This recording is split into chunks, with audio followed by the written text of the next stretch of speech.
Olá a todos, este é o canal Quarto Secreto e hoje nós iremos continuar nos nossos devocionais explorando ali as cartas de Jesus às igrejas da Ásia. Hoje, na verdade, será mais do que um devocional, um estudo um pouco mais aprofundado, mais denso, e eu quero te convidar a não só assistir até o final este breve estudo, mas também estar bastante atento com aquilo que será dito e que você possa, como um bom bereano, estar avaliando, porque eu estarei tratando um assunto sensível para a vida cristã, que é a questão do sofrimento, do porquê sofremos. E hoje, explorando ali uma janela dimensional contida na carta de Jesus à igreja de Esmirna, nós queremos abordar um pouco esse assunto, então eu quero que você tenha plena liberdade também para fazer seus comentários, acrescentando, ou perguntando, ou criticando, ou concordando com estes posicionamentos, para que também você possa agregar aqui ao nosso estudo. Então eu começo ali do verso 10 de Apocalipse 2, onde Jesus diz assim: não temas as coisas que tens de sofrer. Eis que o diabo está para lançar em prisão alguns dentre vós, e tereis tribulação por 10 dias. Ser fiel até a morte, e dar-te-ei a coroa da vida. Aqui o Senhor Jesus está abrindo o que é chamado de uma janela dimensional. A janela dimensional é um termo que foi usado, ou que é usado, para expressar aqueles textos bíblicos em que nós podemos ver do outro lado da história, a esfera espiritual, aquilo que acontece no reino espiritual. E aqui Jesus está dizendo que o diabo está para lançar alguns daqueles irmãos em prisão. Então ele está revelando algo que já foi determinado na esfera espiritual e que vai acontecer em poucos dias na história humana. E o intento do diabo era trazer ali uma provação àqueles irmãos da igreja de Esmirna. Para conceituar ainda melhor e deixar mais claro este conceito de janela dimensional, nós podemos lembrar ali do caso de Jó, não é? Você lembra lá que logo na abertura do livro de Jó, nós vemos ali uma conversa entabulada entre Satanás e o Senhor Deus. Então nós enxergamos ali no texto bíblico a meta-história, aquilo que está acontecendo do outro lado da história, na esfera espiritual. Então você lembra lá que Satanás reivindica a fazer uma prova com Jó, porque ele dizia que Jó só adorava a Deus porque Deus o tinha acumulado de bens e abençoado o seu trabalho.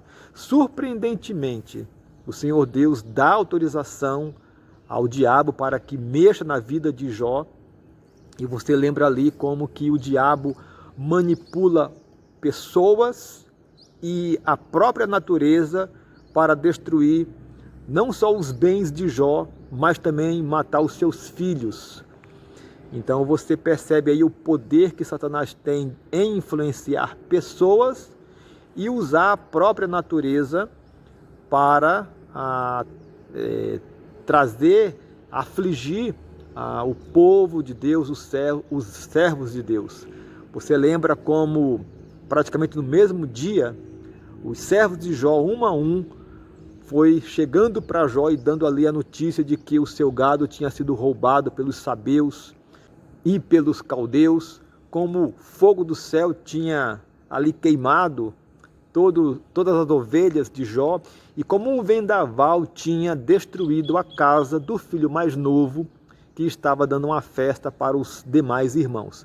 Jó perde todo o seu gado, os seus filhos, e então Satanás impõe uma grande aflição e tribulação na sua vida. Não satisfeito, Deus ainda dá autorização para que Satanás toque na própria vida de Jó, sem o matá-lo, contudo. E ali Jó contrai uma doença, você conhece a história, e então você vê como o diabo traz essa aflição na vida de Jó, e aí então nós temos uma janela dimensional aberta, onde nós vemos aquilo que está acontecendo na meta-história. Um outro caso também bem conhecido se encontra nos evangelhos, quando Jesus está prestes a ser crucificado e ele está ali instruindo os discípulos e informa a Pedro que ele será peneirado por Satanás, que havia pedido permissão a Deus para peneirá-lo. E de novo, surpreendentemente, Deus concede esta peneira e ali nós podemos, baseado em Jó, tentar ali saber como que foi aquela conversa entre Satanás e Deus. E então Jesus informa a Pedro dessa peneira. Aqui de novo nós temos um descortinar do que está acontecendo na meta-história e saber que foi o diabo que pediu a Deus autorização para peneirar a vida de Pedro, não somente de Pedro, mas também dos demais discípulos. É isso que Jesus informa ali. E então, voltando para Apocalipse, nós vemos essa outra janela onde é descortinado aquilo que acontece na meta-história, quando Jesus informa que Satanás está para lançar alguns daquela igreja em prisão. Então, diante desta realidade, nós podemos fazer algumas perguntas, e a primeira é: será que foram apenas estes casos em que o diabo pediu autorização a Deus para peneirar e produzir a tribulação, provação para o povo de Deus? O caso de Jó, de Pedro e agora da igreja de Esmirna? E aqui eu creio que não, embora a Bíblia não seja tão clara para outros casos, mas aqui eu posso pensar ali naquilo que aconteceu com a vida de José do Egito. Se tudo aquilo que ele passou, o fato de ser vendido àquela caravana dos midianitas, o que ele passou no Egito, a prisão que ele sofreu injustamente, se tudo aquilo não foi também uma ação do diabo, assim como no caso de Jó. A Bíblia não deixa isso claro, mas é possível que tenha sido também, e isto poderia ser uma inferência nossa. Eu penso também na vida de Daniel, aquilo que ele passou quando os sátrapas tentaram destruí-lo, levando o rei a promulgar uma lei que proibisse que qualquer um fizesse oração ou petição a outro Deus que não a ele. Quem sabe aquilo não fora uma artimanha de Satanás também, usando aqueles homens para destruir Satanás. Podemos pensar também em Estevão, o primeiro mártir da igreja, que lá no livro de Atos ele é apedrejado. Quem sabe também ali aquela história não tenha começado num diálogo entre Satanás e Deus, e aonde Deus dera então autorização ao diabo para peneirá-lo. Tudo isso são inferências, mas inferências justas quando nós então olhamos aqueles casos que são relatados na palavra. Uma segunda pergunta é: se aqueles homens do Antigo Testamento, do Novo Testamento, foram peneirados por Satanás sob a autorização de Deus, a pergunta é: e nós hoje, na vida comum, na nossa história, no século XXI, será que muito do que passamos na nossa vida, as aflições, tribulações, provações, será que não é provocada por Satanás e por conta de uma autorização que o próprio Deus dá para que Satanás nos prove? E aqui eu pessoalmente penso que sim. Eu penso que muito do que nós passamos nesta vida começa em uma conversa entre Satanás e Deus, onde Deus dá a Satanás a autorização para trazer sobre nossa vida aflições, provações.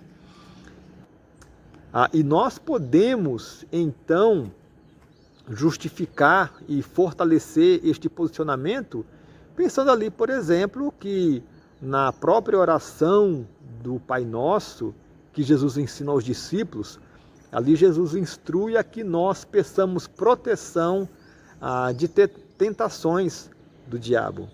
Podemos lembrar ali também de Pedro, quando ele vai dizer que o diabo, que é o nosso adversário, ele nos rodeia, ele anda em derredor, não é? Como um leão rugindo, procurando alguém a quem possa tragar.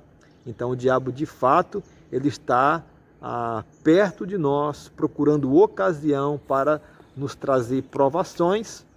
E também a clássica passagem de Paulo, em Efésios 6, onde ele instrui ali a usar toda a armadura de Deus para passarmos as provações e estar preparados para o dia mau e sair vencedor. Então, de fato, eu creio que o diabo produz estas provações nas nossas vidas e, obviamente, com a permissão e autorização do Senhor Deus. E então, a terceira e última pergunta é: por que Deus permite que nós passemos por tudo isso? Então, talvez a resposta nós tenhamos quando nós voltamos de novo ao caso de Pedro e de Jó e analisamos ali o resultado que houve por conta daquela provação. No caso de Pedro, nós sabemos que Pedro precisava ter uma grande correção na sua vida, que o Senhor precisava consertar algo no seu caráter, no seu temperamento. Pedro era um homem cheio de si, um homem altivo, que tinha uma ideia equivocada da sua fé e da sua fidelidade ao Senhor Jesus. Você lembra que ele havia afirmado que ele estaria disposto a morrer com o Senhor Jesus, e na peneira de Satanás ele então acaba negando por 3 vezes ao Senhor Jesus o que o próprio Jesus havia antecipado a ele, este fato. É claro que ele não entendeu naquele momento, mas o que é interessante saber é que o Senhor Jesus queria fazer de Pedro um grande líder, e ele precisava então corrigir aqueles traços no caráter e no temperamento de Pedro.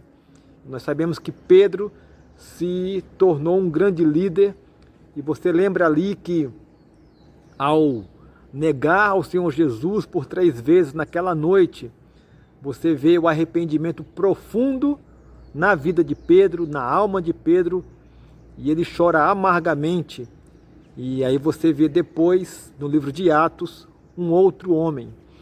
Aqui uma coisa muito importante que deve ser ressaltada, lembrada, e aqui eu quero que você preste muita atenção, é que mesmo o Senhor Deus autorizando essa peneira de Satanás contra Pedro, o Senhor Deus já sabia do resultado dessa história.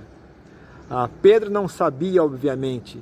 Satanás não sabia. O intento dele era derrubar o apóstolo. Mas Deus já conhecia o resultado. E o Senhor Jesus também conhecia. Você lembra que Jesus, mesmo quando informou a Pedro da peneira de Satanás, ele falou: e tu, quando te converteres, cuida das minhas ovelhas. O Senhor Jesus já sabia do resultado daquela peneira. Então nós precisamos reconhecer e lembrar que muitas vezes Deus precisa trabalhar na nossa vida, no nosso caráter, consertar coisas erradas. E creio que Ele usará sim esse expediente, mesmo usando o próprio Satanás para isso. Como Lutero dizia, o diabo é o diabo de Deus. Quando nós lembramos então de Jó, qual foi o resultado produzido na vida de Jó? A própria palavra diz que Jó era um homem reto, íntegro, que temia Deus e que se desviava do mal. Porém, quando chegamos no final do livro de Jó, nós vemos aquela famosa declaração de Jó, quando ele diz: antes eu te conhecia só de ouvir, agora os meus olhos te veem. Portanto, o que nós vemos ali, o que aquela grande provação trouxe à vida de Jó, foi um novo nível de relacionamento com Deus. Foi um relacionamento mais profundo com o Senhor Deus. E eu também não tenho dúvida que esse é o desejo de Deus para a minha vida, para a tua vida, que nós tenhamos cada vez mais um nível mais profundo de relacionamento com a pessoa do Senhor Deus, com a pessoa do Senhor Jesus. E para isso, infelizmente, ele usará muitas vezes do expediente da tribulação, da provação, e nós podemos ter a certeza que Deus já sabia do resultado da grande provação de Jó. Jó não sabia, seus amigos não sabiam, Satanás não sabia, mas Deus sabia e tinha todo o controle daquela história nas suas mãos. E quando voltamos então para a igreja de Esmirna e vemos ali o Senhor Jesus informando que Satanás perseguirá aquela igreja, certamente irá manipular pessoas, provavelmente o Império Romano, para produzir sofrimento, prisão àqueles irmãos e provavelmente a própria morte. Nem a própria morte, então, será algo que tirará a vitória do povo de Deus. Deus sabia já o final daquele resultado e Deus sabia que, por conta daquela perseguição, alguns daqueles irmãos estariam na sua presença. Mas a morte não é o final para a nossa vida aqui. Sabemos que a morte é, na verdade, o final desta vida de peregrinação e o início de uma vida presencial com Deus. E então a grande lição que nós aprendemos aqui é que Deus tem uma razão muito específica para as provações que Ele mesmo permite que passemos. Nenhuma provação é à toa, nenhuma provação é sem sentido. E sobre todas elas, sobre cada uma delas, Deus conhece toda a história e os resultados. E certamente é para a nossa vitória plena, seja nos corrigindo, seja nos trazendo para um nível mais profundo de relacionamento com Ele, ou seja, até mesmo partindo desta vida para estar com Ele, o que é incomparavelmente melhor. Portanto, eu espero que estas palavras, este estudo, esta verdade possa fortalecer a tua fé e que na próxima provação que eu ou você passemos, nós possamos nos lembrar que Deus não só tem o controle de todas as coisas, mas Ele nos ama incondicionalmente e cuidará de nós em cada momento. Então que Deus possa abençoar a tua vida ricamente. Um forte abraço e até o próximo devocional.